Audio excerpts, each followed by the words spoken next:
People used to ask me one question: so James, what do you actually do? And for years I never really knew how to answer, not because I was confused, but because every answer felt incomplete. At different points in my life, I was a fashion designer, a photographer, a videographer, a graphic designer, a musician, singer, and every season actually introduced a different version of me. Because from the outside, it probably looked like I couldn't decide who I wanted to become. And to be honest, I wondered the same thing.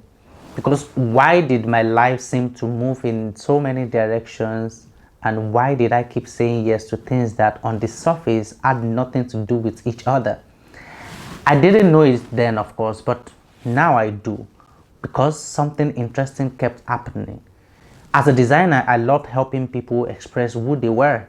And as a photographer, I love helping people feel seen. Through music, as you can all guess, I love bringing people together. And whenever I find myself in an environment or in a community, I instinctively wanted to help it grow. Looking back now, I think I was searching for an answer long before I knew the question, which is, why do so many people never become who they are capable of becoming? I didn't have those words then, of course, but somehow my life kept pulling me towards them. I realize now that I was never chasing different careers. I was chasing the same purpose through different mediums.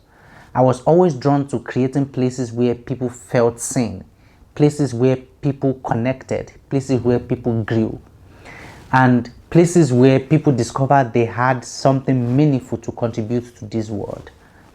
I just didn't have the language for it yet. When I moved from Nigeria to Poland in 2019, I thought I was coming here for an education, now. New country, new culture, a new chapter. What I didn't realize was that life was about to ask me questions I wasn't prepared to answer. A question that would change the way I saw people, leadership, community, and eventually the way I saw myself. This documentary or this video is not the story of someone who found all of the answer. It's the story of someone who spent years following a question before he even knew how to ask it. Because sometimes you don't discover your life's work, you discover the thread that's been quietly shaping it all along. I couldn't see the dark thread then, now I can. But before I could understand what I was building, life had to show me why it mattered. Before I could build places where people belonged, I first had to understand what it felt like not to. And that will be in chapter 2.